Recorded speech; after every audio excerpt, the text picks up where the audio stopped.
Okay, good morning, everybody. Let's continue with our discussion on abnormal psychology. And now we are going to proceed with talking about different disorders. Alrighty. And the first group we're going to be talking about are stress and stress related diagnoses. Okay.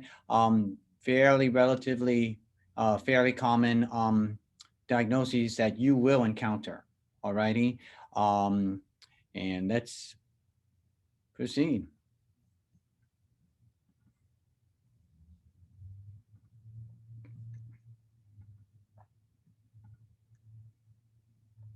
Alrighty then. Um, let's move up here. Chapter 4, stress-related disorders. Alrighty.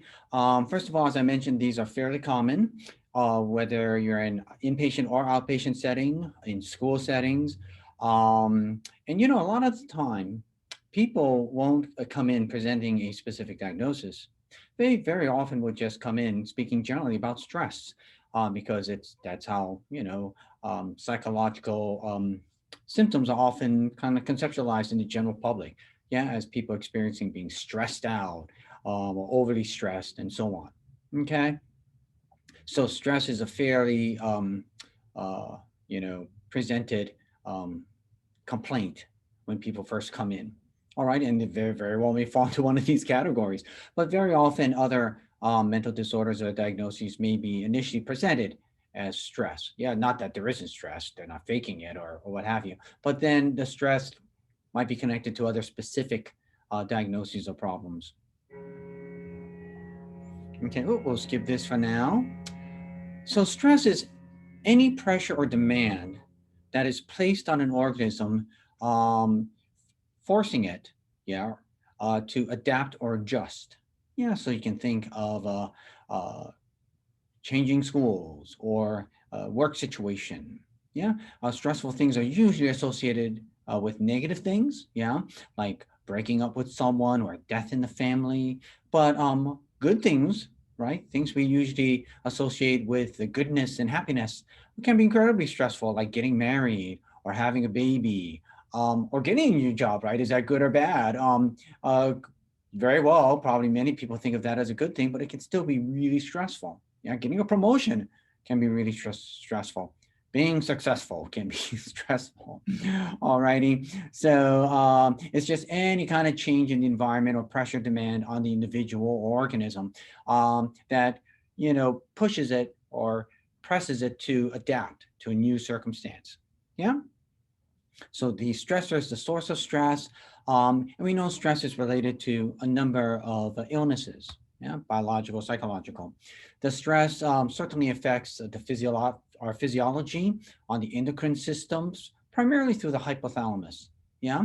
There are two major pathways. One is the hypothalamus affecting the release of cort- the production of the corticotropin releasing hormone. Sorry, that's a bit of a typo there. Corticotropin releasing hormone, which affects the pituitary, which leads to the production of corticotropic hormone, or ACTH. Yeah, which then affects the adrenal gland, which is right above the kidneys, and leads to production of cortisol. Alrighty. Now, the production of cortisol, yeah, kind of gets us into action, right? Kind of arouses us, energizes us, increases blood flow to the muscles, oxygen to the brain and the muscles. So it's very functional. It helps us adapt to a situation, adapt to a stressor. Yeah. But like so many things in life, right? Take a Buddhist view. It's a balance, right? Some cortisol is generally good, but too little or too much, well, too little is probably you're not getting aroused enough or energized to adapt to the situation. And too much can lead to physical problems and psychological difficulties. Yeah. The hypothalamus also works on this sympathetic nervous system. Yeah, that system that kind of arouses us. It stimulates the adrenal medulla, which then increases the production of catecholamines, yeah, which kind of arouses us. And so those are the two main physiological processes at play. Okay, powerful processes. Um, Now, if we're overly stressed and these processes are overworked with an overproduction of cortisol, yeah, we start having emotional um, negative emotional experiences like anger, irritation, anxiety, and then too much, right? If there's too much of this cortisol, which is energizing us, yeah, at some point we start decreasing in energy and losing interest, right? Kind of backing off emotionally. Yeah. Others may feel that as though they want to cry because they're so stressed. Yeah. And then a small number of people don't experience any of the four previous groups of emotional difficulties. And certainly, as we've been all going through this coronavirus um, pandemic, yeah, that's an incredible stressor. Some say social isolation and, um, staying 6 feet apart and wearing masks is not so bad, right? And I guess compared to wartime, it's not that bad. But, something that is just a minor stressor, right? Like wearing a mask or staying 6 feet away from people, when you do it over a prolonged period of time, it becomes very difficult, yeah, and incredible stress, and psychologically painful for many of us to varying degrees, in varying ways. Certainly not certainly being socially isolated from family and friends, and not having the usual physical contact, emotional contact that we have with face-to-face interactions. We're just not built to be separate like that. Yeah, we have to do it right now for practical reasons, for obvious medical reasons. Uh, but that said, even though there are good reasons for it, it's an incredible stressor. There are also a lot of physical symptoms related to stress, whether it's coronavirus pandemic or work or what have you. Fatigue, headache, a lot of these things are kind of familiar to some of us. Upset stomach, muscle tension, appetite change, either increase or decrease, teeth grinding, which can be a problem for some, leading to headaches, change in sex drive, very often a decrease in libido and sexual interest or activity. Which then leads to other negative feelings, feeling faint or dizzy, yeah, and a certain percentage of people are not experiencing any of those. Now, as we mentioned before, right, stress in and of itself is not a good thing or bad thing. It's all relative, depending on the circumstances and how much. Yeah. And it's usually a matter of striking a balance. And where we typically run into problems, yeah, you rarely have people running in because of problems with very little stress. No one comes in for that. They're obviously vacationing. But if they have high levels of stress, yeah, over a prolonged period of time, it's going to affect most people most of the time. Yeah, there's some people, as we indicated on the far right, um, I guess, pillar on the graph, right, don't have those symptoms, but the overwhelming majority of us, most of the time, with a high degree of stress, will experience some collection of these symptoms. Okay, it has an impact on the immune system, and which invariably has an impact on some really serious medical conditions like heart disease and cancer.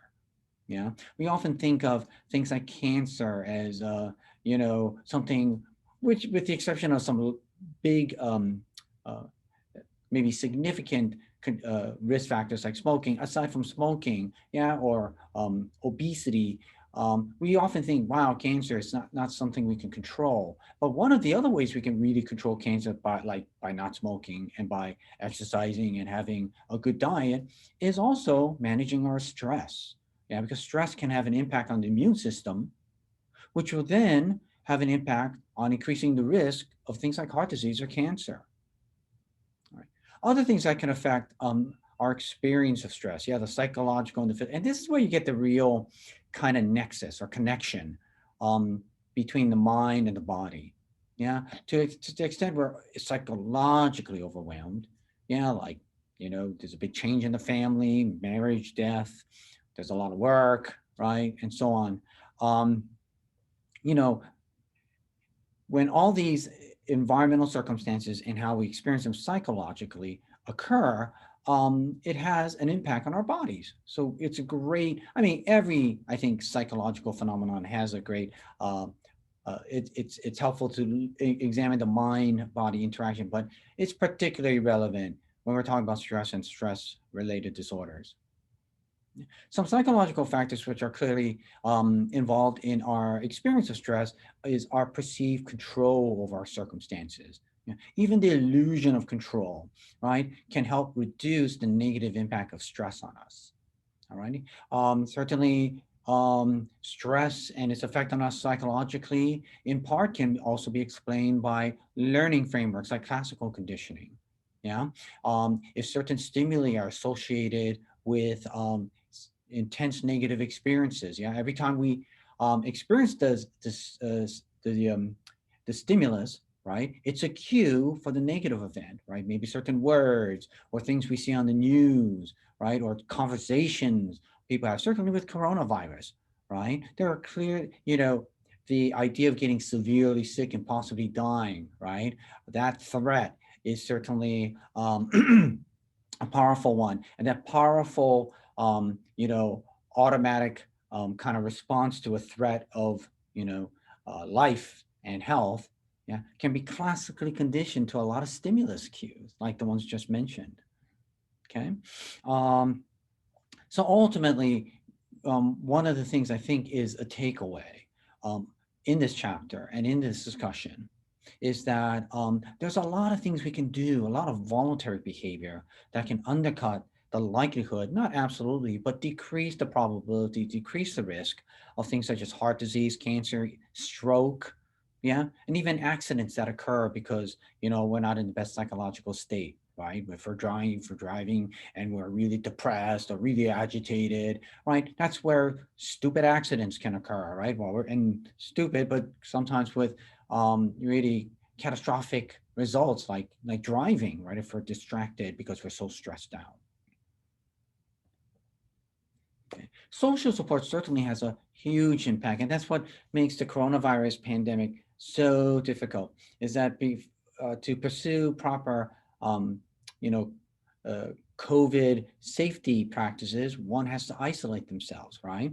Or their connections with people are through their phones or Zoom, screen time, and that is just not the same as face to face relating with people. Now, because it's different, because we pick up on so many more interpersonal cues, we can read people better, and we can have physical contact with family and loved ones, which is important for our physiology too.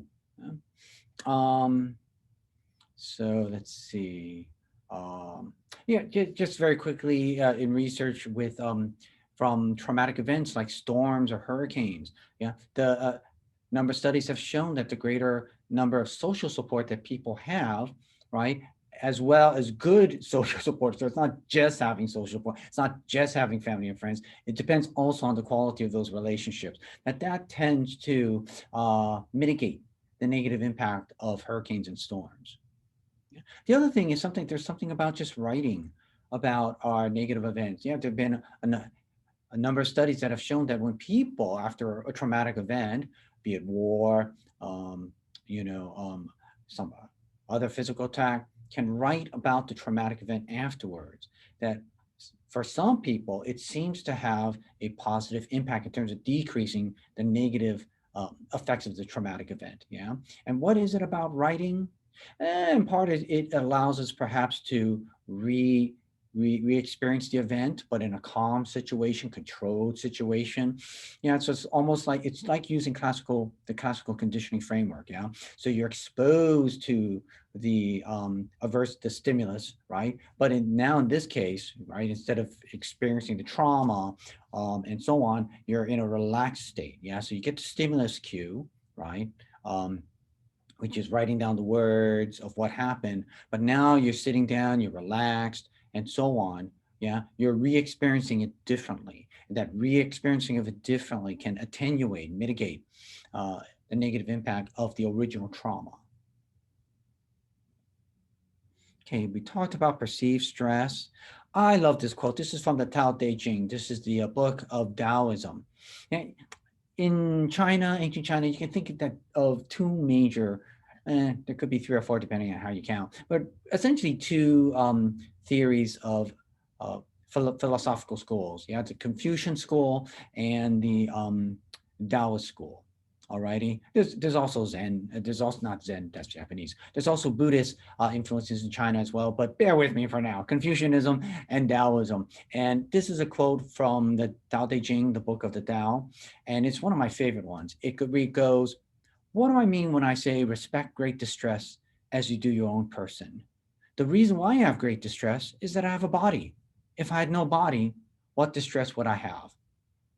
I like it because I think you see the lesson there. Yeah. The lesson is being alive means stress. It kind of harkens to Buddhism, right? Life is pain. It is. It's kind of the same point. And it's a true point. Yeah. But a lot of us, when we think, oh, I can't have stress in my life, or I wish I had a stress-free life, there's no such thing. Life has stress, right? That's just the nature of it, right? If it did, prove me wrong. If there's a life out there with no stress, yeah, present that case. We'd all be enlightened by that. The enlightened view is that life is stress. That's the reality. And that's what I like about this quote. And beware, because there will be a day where you will not have any stress, nor myself. And that will be the day we are dead. So beware what you wish for. Okay, this is a list of common reasons why college students go to college counseling centers. And the number one reason in this survey by Murray, kind of old, but bear with me, is that overall stress and anxiety. Yeah, it even beat out romantic relationships or depression and academic problems. Numero uno, being stressed out. Okay, and given that I'm speaking to a college audience, I'm sure many of you can empathize and sympathize with that this finding. Okay. As I mentioned before, life changes are certainly play a significant role in stress. So, coronavirus pandemic, graduating, getting a new job. Yeah. Even those things that, not the pandemic, but graduating, getting a new job, even those things that are pleasant, right, are stressful. So if you're like wondering yourself, why am I so stressed, right? This should be a wonderful day, your wedding day or something. That's normal. It's normal to be stressed out about that. Yeah. And I had a friend who was a wedding videographer. Be rest assured, being stressed at weddings is a given. All right. And there's often a lot of anxiety, a lot of anger. Who would think? But right, it seems kind of ironic or a paradox, but it's true. All righty. Wonderful things are stressful too. Okay. Losses like relationships or situations or things that are, exits like we're leaving a school tend to be more stressful than entrances. Yeah, like getting married. Like getting married is stressful, but between the two, losses or leaving things or situations tend to be more stressful on average, depending on the stressor, than entrances or things coming into our lives. Okay. And the more life events or stressors, people tend to get sick more. Okay. But as a side, besides these major life events, right? Graduating, getting married, all that kind of good stuff, having a child, right? Sometimes it's just repetitive daily hassles that may be predictors of high stress. Yeah. Like lousy commute, being on the subway, rude people in a large city, right? Or cultural distress, right? Moving to a new state or new country, and all those little things where almost every day someone doesn't understand you clearly. Yeah, very common thing among people who move to a different state or country. Yeah, particularly country. Yeah, it's because almost daily, it's little. It's not that they're most of them are getting attacked or beat up or anything or yelled at. It's just, someone making a little face because they had to repeat themselves or, they didn't understand you, and so on. Or you're having to ask questions about how to get from point A to point B because you're not familiar with the city. All those little things can build up for someone. And again, it's uh, things that are stressful are usually those things that seem to be out of our control. Yeah. Um, and so on. Okay. Again, and perhaps, what helps us is a balance between uplifts, positive things, and those little hassles.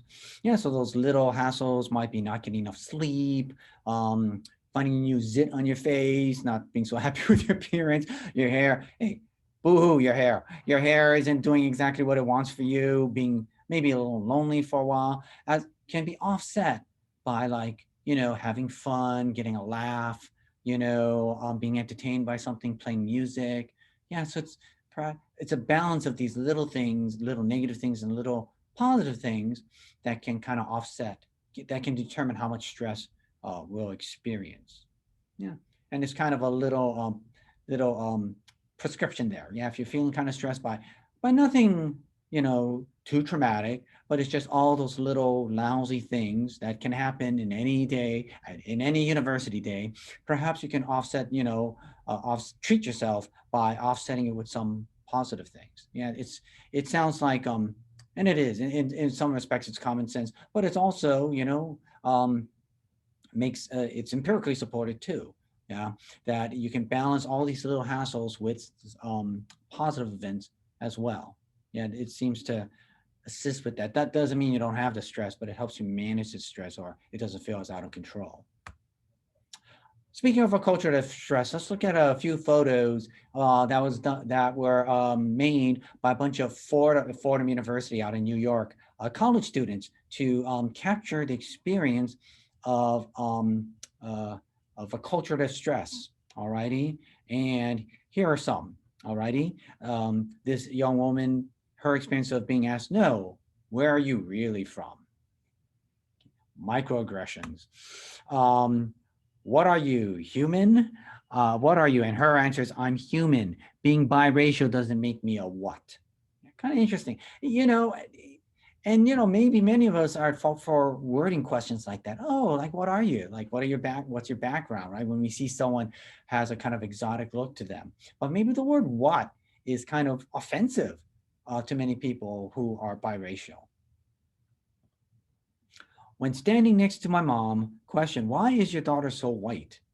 Interesting. Yeah. Again, maybe people who say this have no ill intent, but it may still have an ill effect.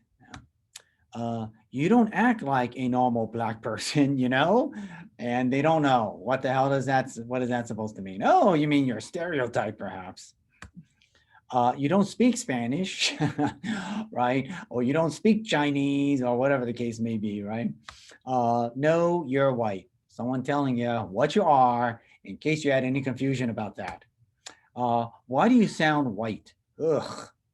Uh, again, stuff that many people experience that we're not aware of. We may not be aware of because of our backgrounds, or because of your background, maybe you are aware of it. Yeah.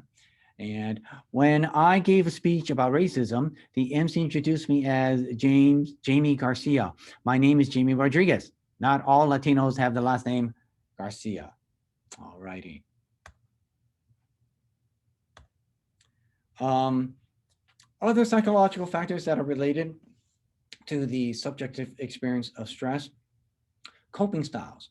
There are all kinds of, there are a number of ways you can describe people's way of coping with stressors. One designation is emotion versus problem focused. Yeah.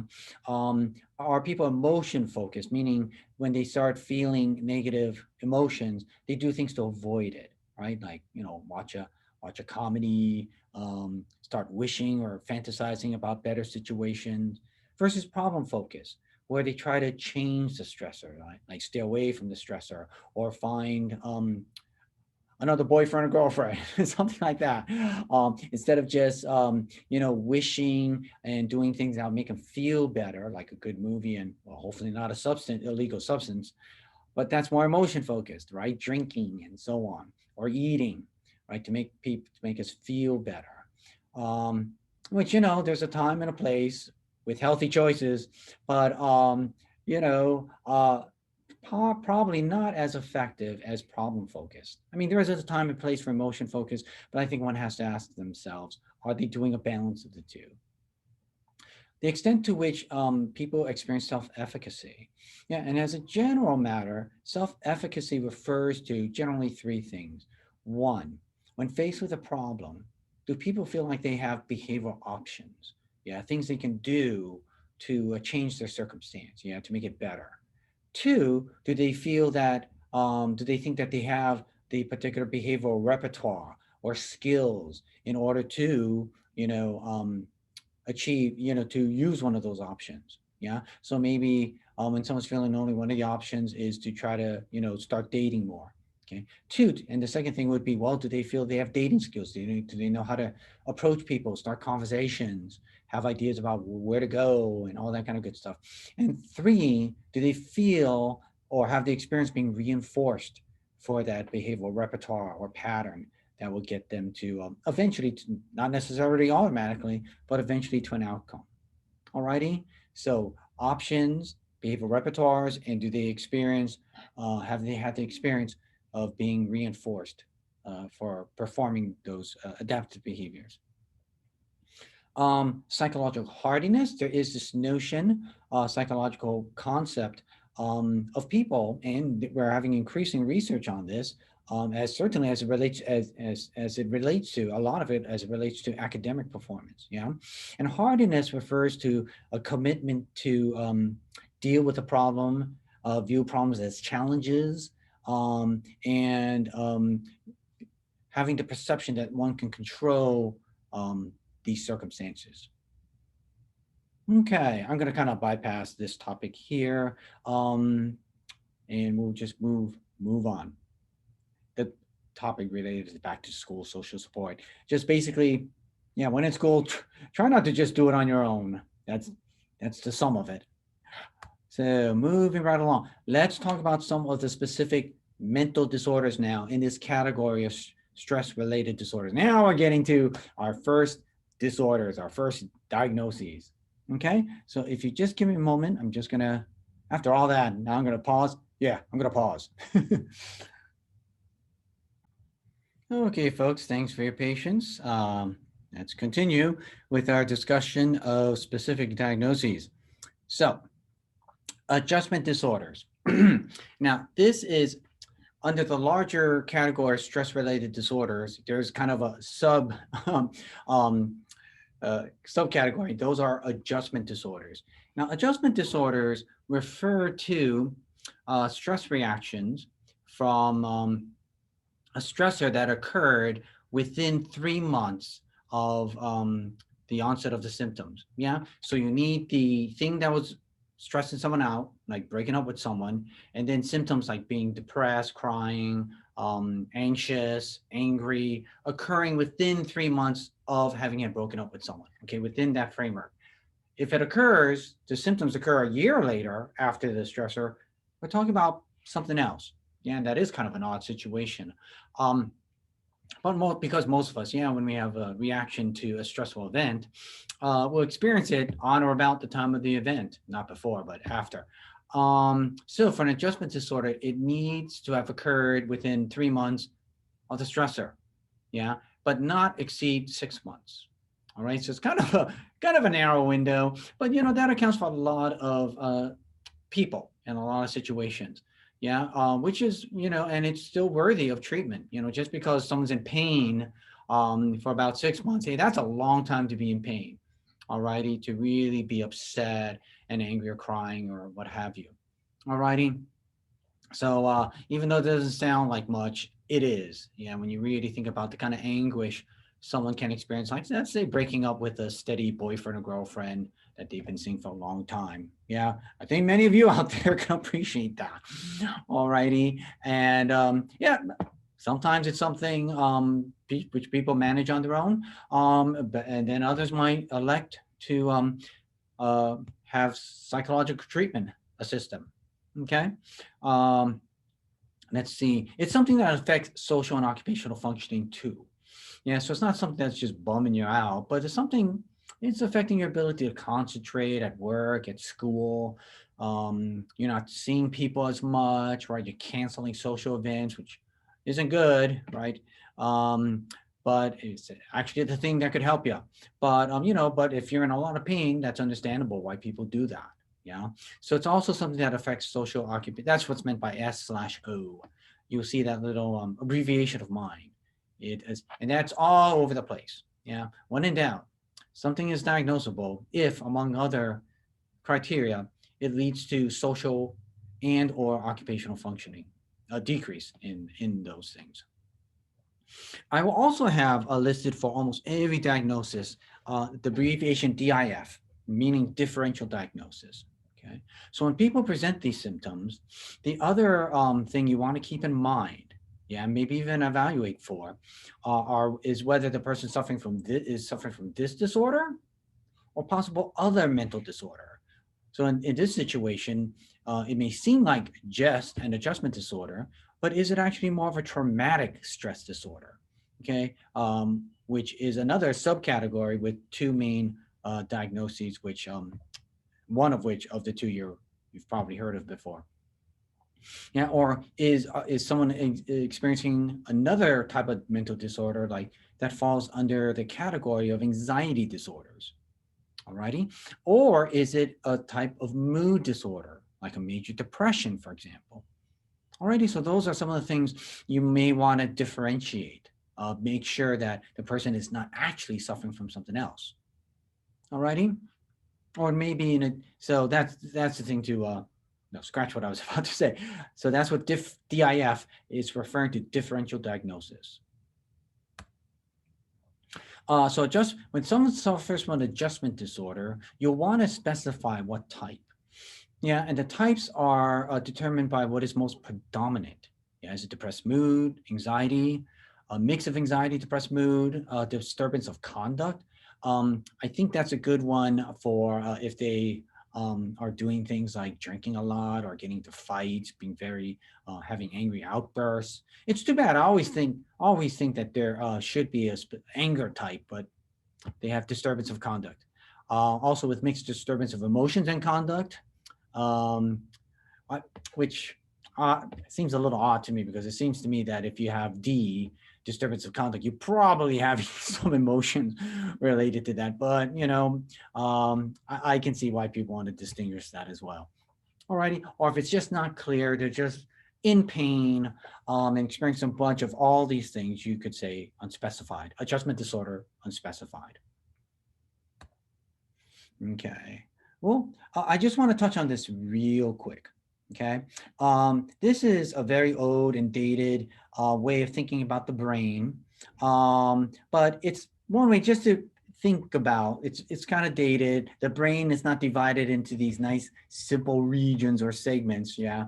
The reptilian brain, and then the mammalian brain, and then the philosopher brain. The interaction of these kinds of functions are more complex. It's not to suggest that they're relegated to these areas. Alrighty. That said, it's sometimes helpful to think about this model when thinking about trauma. Yeah, because trauma can affect us. Well, when someone has a traumatic experience, yeah, like let's just say they're in war, or they experienced a rape, something like that, some other violent crime. Yeah. One of the ways that we see people responding is in terms of responding in very kind of basic reaction styles like fight or flight. Yeah. They hear a sound that reminds them of the trauma and they want to take off, or they do take off running, right? Because it gets at some very primal, primitive functions like fight or flight. Yeah. Which has often been associated with the reptilian part of the brain. Yeah, and that we see other things, yeah, but that even though the person who's suffering from PTSD understands that there's a low likelihood that now that they're back in Hawaii, that they're going to be attacked by the Taliban, they understand that logically, and they know that it's affecting their relationships. Yeah, that because of the classical conditioning that probably occurred as a function of the trauma, yeah, it's lower brain structures which get affected and activated instantaneously. It makes it very difficult for other parts of the brain to kind of modulate that experience. And that's what's part of the treatment is for other brain structures like what's classically referred to as the philosopher brain or the mammalian brain, right? Our relationship, those parts of the brain that are related to connectedness, yeah, to kind of have a play in terms of muting, yeah, the traumatic kind of instantaneous primitive response. Let me kind of bypass this here. So what is a trauma? You hear this term all the time. It's not just a lousy experience or really lousy experience. There's certain things that characterizes things that, at least in the mental health field, in psychology and psychiatry, what is a trauma? Okay. First of all, it is generally, stressors can be severe or chronic. They are stresses that are severe or chronic. Okay.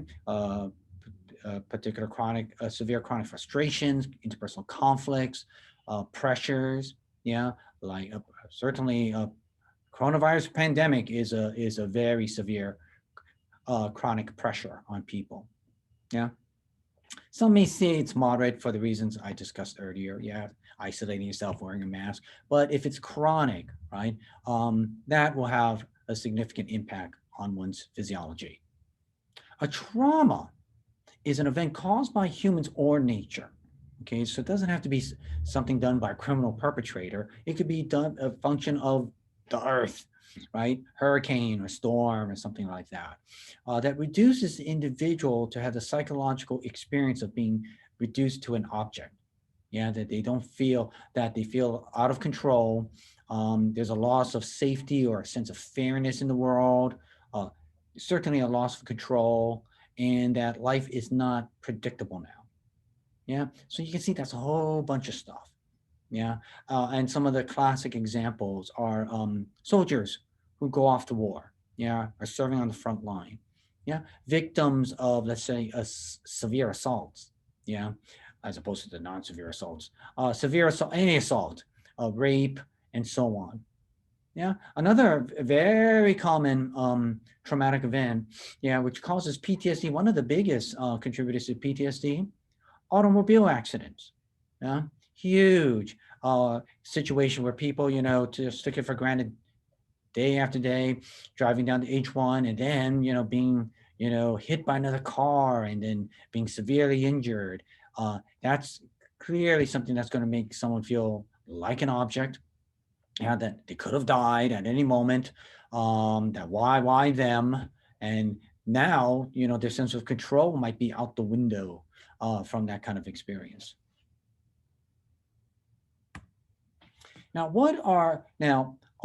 all traumas are not created equally, and there are certain things to consider when looking at someone who's presenting, um, you know, trauma-related stress, is to examine the nature of the stressor. Yeah, that could be very helpful in terms of your understanding, well, the individual's um, experience of the trauma, but also to understand, just some of the challenges with treating the trauma, and maybe it will give you, it may also give some hints as to the prognosis, yeah, in terms of predicting, success with treatment. Yeah. So these are some of the main variables that are empirically supported, that have been related to evaluating the severity of trauma. Yeah. Was it natural versus human-made victimization? Okay. Now, as I said before, a traumatic event can be a natural event. Yeah, but that'll make someone feel out of control, like a hurricane, or what have you, or a tsunami, right? That can give someone PTSD. But as a general matter, yeah, that versus a human-made one, for example, being attacked by someone, yeah, or being a victim of reckless driving, yeah, those uh, uh, tend to be stressors that can increase the severity of the traumatic experience. Yeah, the latter as opposed to the former. Okay, what is the nature of the trauma? Yeah, certainly sexual abuse.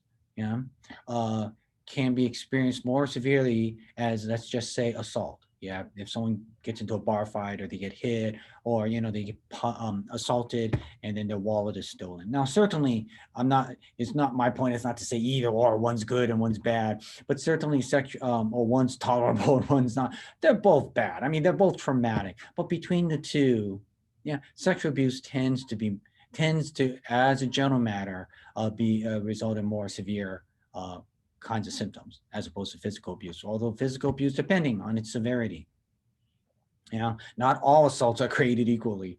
The chronicity. So how long was the traumatic experience? What was the duration of it? It's one thing to be a prisoner of war, For a week. It's another if you're a prisoner of war for years. Alrighty. The severity of being exposed to combat versus without any casualties. Right, you could have PTSD just by hearing the explosions and knowing how close they were to you, versus someone who experienced hearing those explosions but literally seeing their friends get blown to bits. Okay. Extent of areas suffered. For example, an earthquake that affects only the self or personal property versus one that produces disruptions throughout a city or state. The latter being experienced as more severe because of how global the effects were. Yeah, as opposed to if it was circumscribed, a tornado just tore through a certain part of town and so on. Okay. A type of exposure, witnessing an accident versus handling, being in an accident and sitting right next to someone who's bleeding. Alrighty.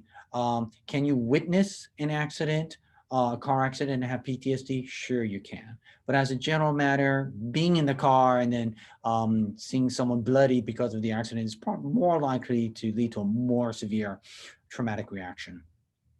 Okay, and also relationship to perpetrator. Particularly as it relates to sex offenses, there's some research to show that the closer the familiar or social relationship, the more severe the impact. Yeah, I mean, sexual assault is just bad in general. But if it happens once from a stranger versus once from an acquaintance, once from a friend, or once from a family member, that the greater degree of family social relationship seems to affect the severity of the trauma. Alrighty. So the subcategory of stress-related disorders are traumatic stress disorders.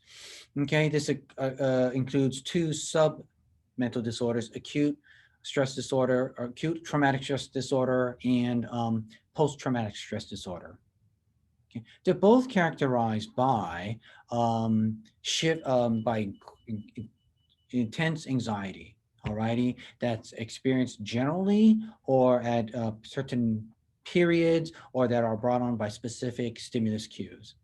Alrighty, it's characterized by maladaptive patterns of behavior um, uh, um, that involve, marked distress as well as significant impairment in functioning. Alrighty, so if someone is, returns from Iraq or Iran, and they have periods where they have intense anxiety, maybe panic attacks, and it keeps them from working, it leads to family conflict. That's classic PTSD kind of um, symptom or symptoms. Okay, common features include avoidance behaviors, maybe situations, people, circumstances that remind the patient or client of the traumatic situation. Dissociative experiences. Yeah. By dissociation, I don't know if we chatted about this at length. Dissociation is a really interesting psychological phenomenon. Again, it can manifest itself in different ways. But when you hear dissociation, what you're talking about or hearing about is a disruption in the regular of state of consciousness. Yeah. Now, presuming someone is not having a dissociative experience, right? Their usual conscious experience of the day may come in and out depending on how awake they are, sleepy, how alert, all that kind of stuff. But our conscious state is relatively consistent. Yeah. We don't have a break in it. And by a break, what would characterize a break in consciousness? Yeah, is if someone fell, for example, there are a number of ways dissociative experiences can occur. One would be if they black out, yeah, that they're still, moving about, but they have gaps in their memory. That's one way. So kind of like editing in the film of their lives, and they don't see the edited parts. One could be feeling disconnected from the real world, looking at the world as if they're watching a movie, yeah, or something on a TV screen. They feel disconnected emotionally, affectively. Another way dissociation may manifest itself is sometimes the very odd experience of people kind of viewing themselves as if they're above themselves, watching themselves. Yeah, and some people have that experience, right? It's not the out of body spiritual experience or with the spiritual kind of idea behind it. It's the idea that your consciousness is disturbed in some manner, breaking that usual consistent flow of awake conscious experience. Yeah, those are three common ways where how dissociation may occur, and that is a symptom. It could be a symptom of someone suffering from a traumatic stress disorder. Are we experiencing the trauma? A lot of distress, anxiety, sometimes depression, sometimes suicidal thoughts, impaired functioning socially, occupationally, and heightened arousal at certain times, maybe to certain stimulus cues, things that remind the patient or client of the traumatic event. Yeah, clouds are getting dark. It's reminding them of the hurricane. They're entering a neighborhood that reminds them of where they were assaulted. They see someone of a certain ethnic racial background that reminds them of the enemy in war or the perpetrator of a crime, a street crime that they experienced. Yeah. Oddly enough, another common experience or common symptom is emotional numbing. Yeah, feeling cut off from their feel. So that's where PTSD can be this weird combination of intense anxiety and emotional reactivity. Yeah, as well as periods of emotional numbing. Yeah, feeling cut off from their feelings or cut off from people and interactions and feeling kind of numb. Yeah, as if they're distancing, almost like dissociation, but kind of distancing themselves, not intentionally distancing themselves, um, but feeling distance from their emotions. As I mentioned, there are two subtypes. Acute stress disorder may include many of the symptoms I just described, but the criteria, and this is where, by the way, in abnormal psychology, this is important stuff to know, to memorize, are the diagnostic criteria that distinguishes one disorder from another. Alrighty? So to be diagnosed as suffering from acute stress disorder, right, the larger category is traumatic stress disorders. One of the two now here's a categories, or here's a that one of the two sub diagnoses or mental disorders. The first is acute stress disorder. Okay. Now the person needs to show these types of symptoms for a period of 3 days to a month, right? So very fairly brief, but certainly could, when you look at the symptoms, could be quite painful following exposure to a traumatic event, right? So they got into a car accident, and 5 days later they're showing all this kind of stuff. Alrighty, it's only been 5 days, but you know the person comes in to your outpatient clinic, you interview them, and they present all this stuff. But the car accident was 5 days before. Yeah, you probably have a basis to diagnose them as suffering from acute stress disorder. Okay, they may be suffering from PTSD, but while you're only at the point where it's 5 days since the accident, and if they're experiencing it only up to but less than a month, it's acute stress disorder. Okay. They also have to show problems in social occupational functioning. And you should also keep in mind whether you're looking at acute stress disorder or some other kind of physical disorder that may be a function of the car accident they experienced, panic disorder, some kind of depression or mood disorder. Um, no big surprise, some dissociative disorder, and we'll get into dissociative disorders later, a few chapters from this, few, maybe several chapters from now, or whether it's PTSD. But then with PTSD, as I mentioned, you got to wait a while. Okay, so if you're at day 5, it's acute stress disorder until a month later. PTSD, right? You're demonstrating these symptoms, but it's prolonged, alrighty? So it's a presentation of these symptoms longer than 1 month after the traumatic experience. Now, the thing that's kind of fascinating with PTSD is that sometimes the symptoms may not show themselves for a month or several months down the road. Now, that's just one of the things we don't fully understand why some people might experience it automatically and others down the road. Now, but that's what may occur. Um, it's also characterized, but it has to also include a decrease in social occupational functioning. Okay, and then you want to differentiate it from these other disorders. Now, what are some factors that predict PTSD? Alrighty, because the reality with traumatic events and PTSD is that not all traumatic events cause PTSD in everyone. Yeah, some people will have PTSD after a crime, experiencing a crime or an automobile accident, and some won't.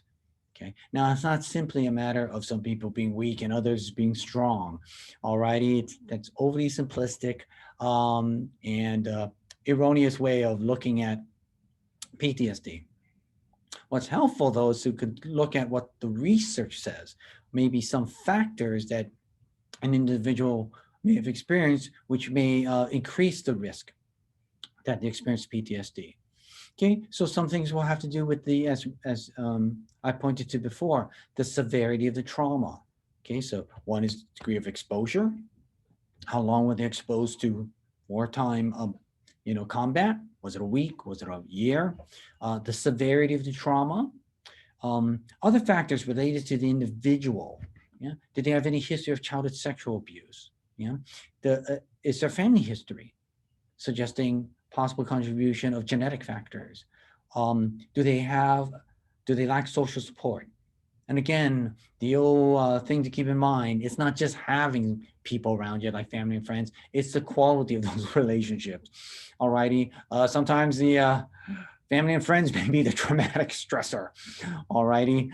Um, uh, do they feel shame about whatever, about the trauma they experience? Yeah, about being the victim of a crime. Um, yeah. Did they feel detachment or dissociation shortly following the actual incident or trauma?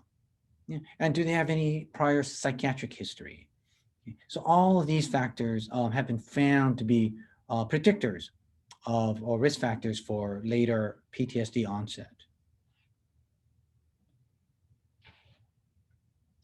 Now, in terms of uh, buffering the effects of trauma. Yeah, we think of one's ability um, to not become symptomatic or not experience a mental disorder following a trauma as one's resilience. Yeah, kind of one's ability to kind of manage or not be detrimentally significantly affected by the traumatic events. So let's see. Um, and actually, when it comes to traumatic events, this is probably more common. Yeah. Now, for example, with rape, yeah, most rape victims, yeah, don't demonstrate PTSD afterwards. Yeah. Now, they certainly have negative emotional symptoms and effects, but in terms of necessarily being diagnosed from PTSD, majority don't. All righty. That's not to blame the minority who do, but the minority is no small minority. Yeah. Um, Maybe anywhere upwards of 30% to 40% of victims of rape do suffer from PTSD. And that's a lot of people. But there are also the majority that don't. Yeah. Now, why is that? What allows some people to be resilient um, to the effects of trauma like that? Okay. Well, there are a lot of predictors of resilience. Alrighty. Now, when we go over this criteria, I just want to make it abundantly clear. Just because someone may meet this demographic doesn't mean they're necessarily resilient. It's just been found that as a general matter, yeah, this demographic has demonstrated a significant correlation with resilience. Okay. One of which is being male. Males tend to, as a general matter, be more resilient than females in terms of buffering trauma. Okay. But be rest assured, there are many women who don't get PTSD, as I just mentioned, with rape, and many men who do get PTSD from traumatic events as well. All right. But it's as a general matter. Okay. Whites compared to non-whites tend to be a little more resilient. Now, why that is the case, that's something we can talk about later. Okay. Having higher education and coming from a higher SES group. Yeah, that may be part of the thing that's going on with white as being white as a predictor, perhaps. Yeah, having social support kind of contribute, kind of, it does contribute to resilience. Having active versus passive coping um, mechanisms, expressing emotions, talking about the traumatic event. Um, if they possess a undamaged worldview, yeah, even after the negative event, yeah, they still view the world as just or fair and so on. Yeah, as opposed to unjust, unfair, unpredictable. If they can find some meaning in the event, Yeah. For example, right, those with cancer, many patients with cancer can find some meaning in that awful experience. Yeah. What's an example of finding meaning? Uh, Maybe valuing the time that they have, or having health. Yeah. Or valuing the relationships that they took for granted. Yeah. That's a way you can find meaning from a negative event. If they generally demonstrate very optimistic attitudes and beliefs and self-statements, um, if they're able to draw on positive emotions like humor, for example, when stressed, if they demonstrate the kind of hardiness we mentioned before, yeah, being able to view a stressor, a trauma, as a challenge, yeah, that's surmountable. Um, and if they generally experience a sense of personal control over their environment, if they've always been the type of person who felt like, even when grades were lousy or getting fired from a job, there was always something they could do. Yeah. So all of these things, yeah, are not a ruling that someone will be resilient, but have been found to be correlated with resilience. Post traumatic growth. This is an area that's only recently garnered a lot of research, and it's such an important area. Um, and it refers to the phenomenon of people actually developing positive psychological strength following a trauma. And some studies have found that anywhere between 30 to 70% of trauma survivors actually, grow from their traumatic experience or experience positive change, like developing certain interpersonal strengths, yeah, and capacities. Um, and some of the variables that have been associated with correlated with post-traumatic growth include being young adults tend to be more likely to demonstrate post-traumatic growth, and also being female, yeah, which is kind of interesting. Yeah, so maybe as a general matter, yeah, there's been some findings showing males being more resilient than females. On the other hand, in terms of growing from the experience, yeah, it seems to be the case that females are able to generate more growth from traumatic experience than males. Okay, that's what some research seems to indicate. Kind of fascinating. In terms of the theoretical frameworks underlying PTSD. I mentioned classical conditioning, certainly operant conditioning is at work. Yeah. And how does that play? Well, with trauma, as with the anxiety disorders, yeah, acute stress disorder, adjustment disorders, acute stress disorder, PTSD. One of the behavioral problems that may characterize these disorders that do characterize these disorders, but not for everybody, are avoidant behaviors. Yeah, avoiding friends, family, social situations, work situations, things that remind them of the trauma. Yeah, and avoidance is a very powerful behavioral pattern. Yeah, because let's say, you know, you, at the party there are going to be people of a certain ethnic racial background, but whenever you see folks from that particular background, it just brings back a traumatic experience you may have had. So you avoid parties, or you avoid them at work, or you avoid, making friends from with people from that background. Yeah. And when we do that, yeah, it really takes away a lot of anxiety. Oh, okay, I'm away from that traumatic. And that's powerful. The removal of anxiety is incredibly rewarding. It's a negative reinforcer. Yeah. And it's a powerful one. And it leads to really hammering in or reinforcing avoidance behaviors. Yeah. So part of the work is utilizing both frameworks. Yeah, taking so with the classical conditioning model, let's kind of move here. Very common way of treating those with PTSD. There are various approaches to doing this. Yeah, but usually involves exposing the person either in actually exposing them to certain stimuli, or stimuli by way of videos or pictures, or by imagination, or by talking about the trauma. Yeah, but having the person do that in a relaxed state. Yeah. So that they either through meditation, relaxation techniques, other ways of calming themselves down. In some instances, some of the treatment may involve using medication to help the person calm down and then relive, talk about the experience. Yeah. One way of reliving traumatic experiences for vets have been, putting on VR, virtual reality goggles, and playing video games like Call of Duty. Yeah, it's when they do it, it's not to gain points and play the game, but it's to actually because those video games, that those kinds of digital experiences are very true to the actual circumstance. Yeah, and someone going through VR for who has a military, right, wartime PTSD, that's huge. That is incredibly difficult experience.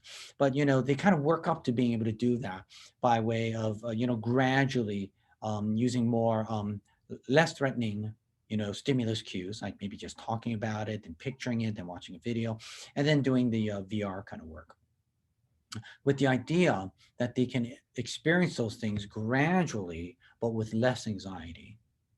Yeah. And the reasonable objective, yeah. Now, in some cases, people can significantly reduce their anxiety. Yeah. And that's what most studies, treatment outcome studies, utilizing extinction, has demonstrated that behavioral methods can be incredibly effective, short term, relatively short term, sometimes just involving weekly sessions for several months. Yeah, if not even shorter. Some studies show that you can get significant effects in about 10 or 12 sessions. Yeah. Um, However, most patients will say that after even effective, successful treatment, yeah, that they always will feel some anxiety when faced with certain triggers or stimulus cues. Yeah.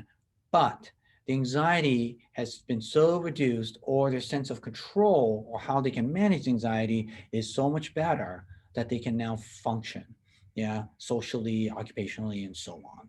Yeah, which is huge. Alrighty. So in most cases, most people will always feel the anxiety to some degree. Yeah, and it's just kind of interesting, right? The kind of trauma, the effect, things like war or being a victim of a crime, what kind of blemish? I mean metaphorically, um, kind of blemish or impact that leaves on the brain, and the brain really doesn't like lose that experience. Yeah, and that's the reason why that's there. It's been evolutionarily designed, right? It's adaptive for us to learn from our past experiences. Yeah. So oddly enough, you can look at PTSD. I'm not saying make light of it, but you can look at PTSD as a way that the brain is really working. It's just working on overload. Yeah, making the person super anxious at anything that reminds them of the traumatic event. Yeah. So in a way, it's what we're seeing is the brain doing its job. It's just doing it overtime or overload. Okay. In terms of avoidance behaviors, besides the classical conditioning model, utilizing the classical conditioning model to associate the stimuli now not with the unconditioned stimulus of an explosion, but with another, physiological response like relaxation. By pairing that, the stimulus cue will have a much more attenuated um, anxiety response. Alrighty. And keeping in mind operant conditioning, yeah, it will involve setting up situations where the person's reinforced for confronting or facing situations that remind them of the traumatic event. And with that, other in this larger category of stress related disorders, there's reactive attachment disorder. Yeah, I'm going to just speak on this briefly. This is a problem or a bunch of symptoms found among children or adolescents, yeah, in which, and it can be found in adults, which arises from adverse childcare. Yeah, usually, severe childhood trauma or negligence, which results in the child being emotionally withdrawn. Yeah, where the child neither seeks nor responds to soothing from an adult. Yeah, it's almost kind of like almost like a reverse PTSD. Instead of a intense emotional reaction, there's this in very intense detachment from people. Yeah, and being emotionally withdrawn, having a low emotional response. Although it may also be manifested by periods or moments of unprovoked irritability or sadness. Yeah. Um, it tends to begin before the age of 5. Um, okay. And you need to differentiate this from autism spectrum disorder, intellectual disability, what was formerly known as mental retardation, and a mood disorder. Okay. And it often begins, not often, but it can begin before age 5, whereupon you see the child developmentally performing intellectually, interpersonally, like an infant. Yeah, that's how severe it can manifest itself in a very young, in a toddler. Alrighty. So I just wanted to cover reactive attachment disorder kind of briefly there, and with that, we may talk about this case of Joanna when we meet face to face on Zoom. And with that, that's all I have to say about Chapter 4 and stress related disorders. Okay. And with that, thank you for your attention. And I will see you in our next chapter in abnormal psychology. All right. You guys have a good one. Bye bye.